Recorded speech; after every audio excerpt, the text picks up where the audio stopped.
panelists are as follows.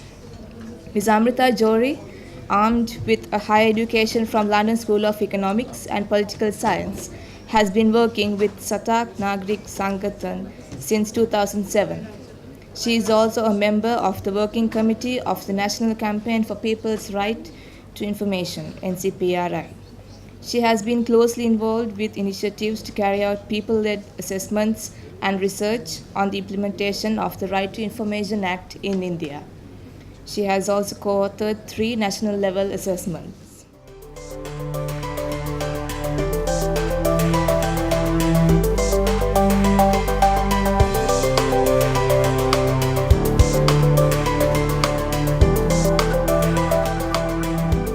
Thank you.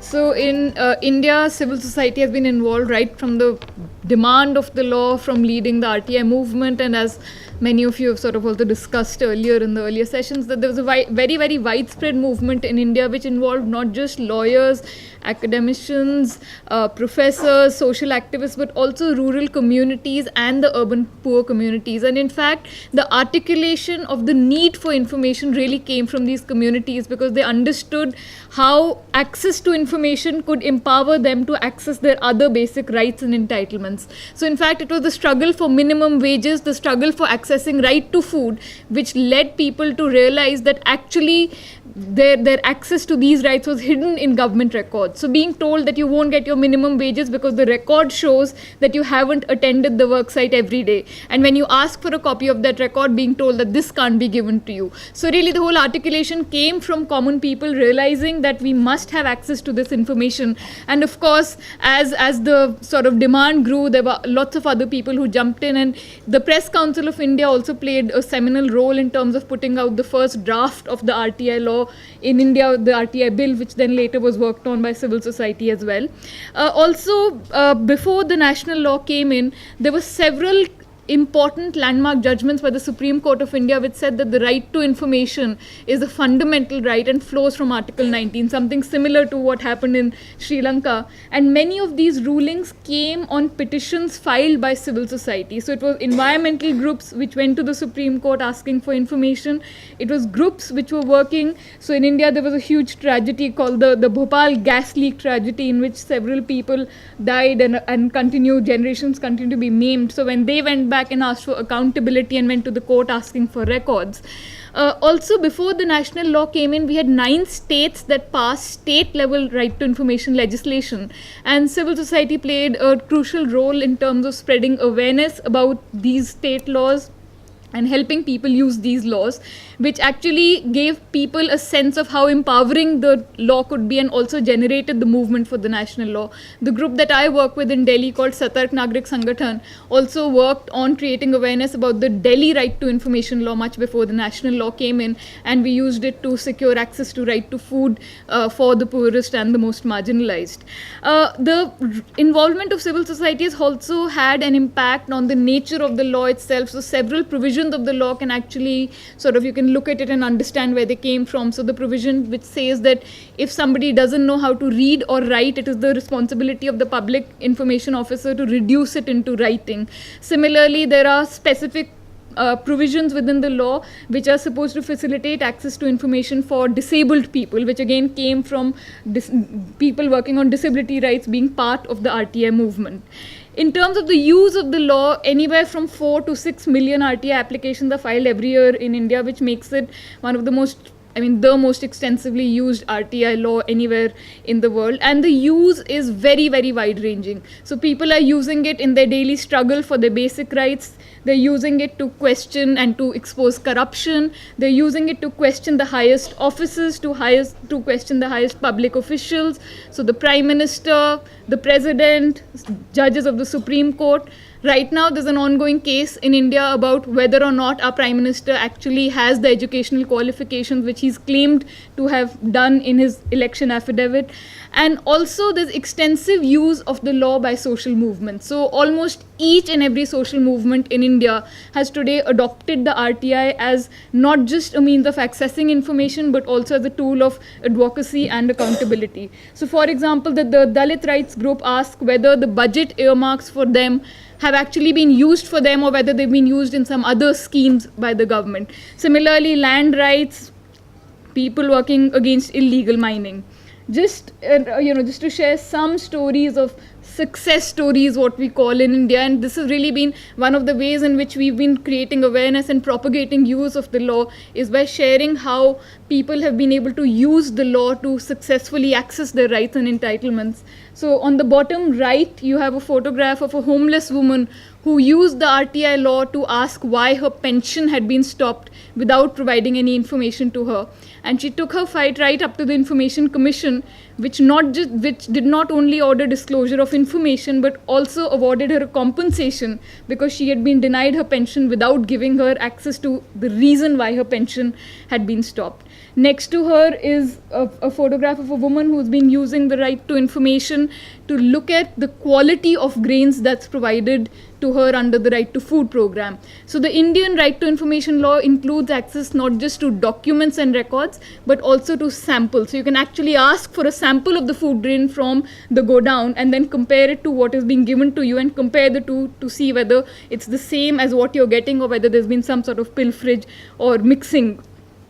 The photograph on the top left is a photograph of paintings that have been done outside every community toilet in Delhi, because residents of slum settlements demanded that what are the functions, what are the operation hours, what are the basic roles and responsibilities of the operator of the public toilet must be painted outside so that they're able to access their basic rights and entitlements. Also, the law has been used extensively to look at accountability of political parties and elected representatives. Right now, there's a campaign in India to demand that political parties also become public authorities under the law and start giving out information under the law. We've been using it to look at how elected representatives have been performing. So we've been using the Right to Information Act to develop report cards on the functioning of individual elected representatives, looking at how did they perform in the legislature, how many times did they go to the House, how many questions did they raise, how did they spend the local area development funds available to them, and how did they perform on various vigilance committees that they are part of. Also, civil society has been involved in pushing the whole discourse on proactive disclosure. So as part of various government committees, we've actually sort of sat down and looked at what does proactive disclosure for each ministry really mean. So what is it that the Ministry of Food must put out under its proactive disclosure obligation? And that's in a sense sort of demystifying the general points of proactive disclosure to really say that you need to put down the following 20 things out in the public domain. Also, in terms of Section 4, we've really been pushing for offline modes of disclosure as well, keeping in mind that most people in India do not still have access to the internet. So these are just some examples of campaigns on proactive disclosure. On the left, you have boards which provide information in the local language on how local area development funds are being spent. So these boards have gone up in every single constituency to really disclose on the spot and information in the local language. On the right, you have a photograph of the website of the Rural Works Guarantee Program in India. This is perhaps today an example of the largest online real-time disclosure of a government scheme. So sitting here, we can actually use this particular website to track down each village, each worker, and look at for how many days have they worked on a particular work site, how much money has been given to them. And in a way, this has really shown the way forward that you can actually use the internet to put out these big databases, to put this information out in the public domain, but also accompany it with offline modes of information. One of the things in India has been that while our national legislature follows a robust scheme of proactive disclosure, at the sub-national level, there is no proactive disclosure that's available of legislative assemblies. So you have to wait for months, often even years, before the proceedings are published. So one of the things that we've been pushing for is that there should be live webcasts of legislative assemblies under the proactive disclosure schemes of the RTI. Another thing that local communities have been using it for very effectively is to actually combat corruption in their local area and to also carry out social audits.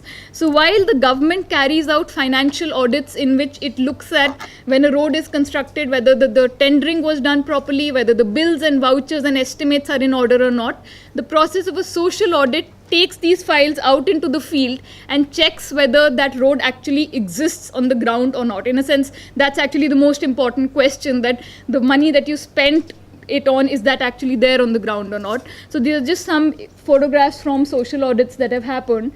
And the findings of such social audits are shared at a public platform in the form of public hearings, where the local community, the affected people, actually testify in the presence of the media, in the presence of the officials, to sort of push accountability. Now, okay, just another minute. Now, of course, use of the law has not been sort of always taken very well by the government, and there have been several misgivings by the government on having actually passed and enacted the right to information law, and therefore there have been several attempts to dilute the law, and people have come out every time in rallies, in petitions, to carry out campaigns to in fact protect the law. And till date, I mean, we've been able to successfully protect the law. I don't know whether going forward we'll be able to do that or not. And just sort of the last thing that I wanted to share, that one of the things that from the beginning we recognized was the need for civil society to do monitoring of the implementation of the RTI Act. Within a few years of the law coming in, we started hearing statements from high officials saying that there is misuse of the law, government efficiency is being adversely impacted. And to really counter those, we've been carrying out these objective large-scale studies to look at what is the use of the law, who is using it, for what purpose, is there any evidence of misuse. And these studies have really enabled us to sort of push back the government when we hear these sort of statements, and also push for advocacy on all of these things. Thank you so much.